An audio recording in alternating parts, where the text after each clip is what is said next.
Hello student, स्वागत है आपका अपने यूट्यूब चैनल में। आज की वीडियो के अंदर अपने पढ़ते हैं बीज के बारे में, यानी जो एग्रीकल्चर का टॉपिक है और +2 एग्रीकल्चर का जो फर्स्ट लेसन है उसके अंदर लगता है। पिछली वीडियो के अंदर हमने जो पीछे वाला टॉपिक था मृदा उर्वरता व उत्पादकता उसके बारे में बात की थी, और उससे आगे वाला जो टॉपिक है आज का बीज यानी कि सीड, इसके बारे में बात करेंगे, यानी कि बीज क्या होता है। तो अपने मुख्य रूप से जो फसलों का उत्पादन करते हैं उसके लिए सबसे पहले बीज की आवश्यकता पड़ती है। तो बीज की डेफिनेशन के बारे में बात करें कि बीज आखिर होता क्या है। तो जो सामान्य डेफिनेशन है इसकी वो यही है कि जो परिपक्व बीजांड जो होता है वो बीज होता है, ठीक है। यानी जो फल का परिपक्व बीजांड होता है वो एक प्रकार से बीज का निर्माण करता है, उसी से बीज बनता है, ठीक है, उसी को बीज कहते हैं। तो ये तो जो टेक्निकली डेफिनेशन है वो है, यानी किसी भी, जैसे अपने बात करें फल के अंदर या किसी भी पौधे के अंदर उसका पुष्प बनता है पहले, फिर उसका फल बनता है और फल के अंदर ही बीज होते हैं मुख्य रूप से। तो यानी जो परिपक्व बीजांड होता है उसी को अपने बीज कहते हैं। और एग्रीकल्चर की भाषा के अंदर इसकी डेफिनेशन की बात की जाए तो यानी कि पौधे का कोई भी भाग, जैसे पत्ती है,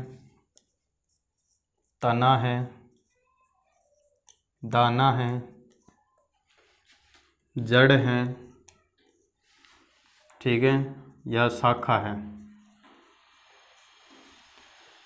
पौधे का इनमें से कोई सा भी भाग जो क्या करता है, इसमें फल भी हो सकता है, जो अपने समान दूसरे पौधे का निर्माण करता है। जैसे पत्ती से, जैसे पत्थर चट्टा होता है, उसकी पत्ती अगर भूमि के अंदर गिर जाए तो वह अपने समान दूसरे पौधे को जन्म दे सकता है। तना, जैसे कि अपने तना या फिर मान लो शाखा मान लीजिए, जैसे गन्ना है, ठीक है, उसका तना अपने को अलग अलग कटिंग इस प्रकार से करके उसको भूमि के अंदर रोपित किया जाता है। या फिर कलम वगैरह, यानी शाखा जो है कलम वगैरह से अपने दूसरा पौधा तैयार कर सकते हैं। दाना यानी बीज के रूप में अपने दाने लगभग काम में लेते ही हैं। जड़ के रूप में जैसे शक्करकंद वगैरह है, तो जड़ के रूप में बहुत सारे पौधों को अपने लगा सकते हैं। जैसे शीशम है, उनकी जड़ें अपने अलग अलग कटिंग करके उसकी, और अगर भूमि में लगाया जाए तो उससे नया पौधा तैयार हो सकता है। और फल के अंदर बीज पाए जाते हैं।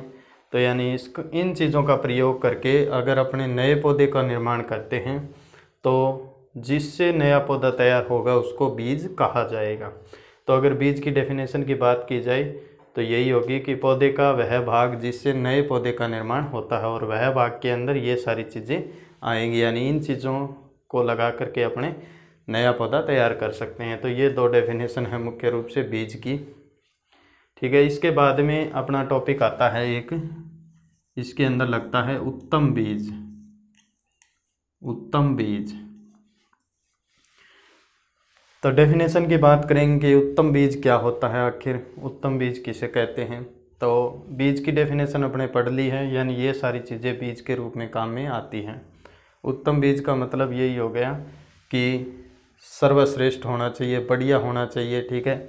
जैसे एक बीज ये है और एक ये है, यानी इसके बाद में इसको बनाया गया है। तो कहने का मतलब है अगर इसको अपने उत्तम बीज कहेंगे तो इसका मतलब हो गया ये इससे कुछ चीज़ों के अंदर श्रेष्ठ है। हो सकता है ये कीट व रोग प्रतिरोधी हो, मौसम व जलवायु के प्रतिरोधी हो, ठीक है, अधिक उपज देने वाला हो, इसकी ग्रोथ ज़्यादा होती होगी, ठीक है। इस प्रकार से कुछ न कुछ चीज़ें इसके अंदर बेटर होती है। तो कहने का मतलब है उत्तम बीज की अपने डेफिनेशन की बात करें तो उत्तम बीज जो है वो सामान्य, अगर बात करें इसकी सामान्य किस्म, जो सामान्य किस्म नॉर्मल आपने मान लो किसी भी फसल की बोते हैं, उससे अगर 10 से 15% उपज ज़्यादा देता हो, ठीक है, 10 से 15% उपज ज़्यादा देता हो, और यानी 10 से 15% उपज है वो सामान्य किस्म से ज़्यादा देता हो, और उस क्षेत्र की जलवायु व मौसम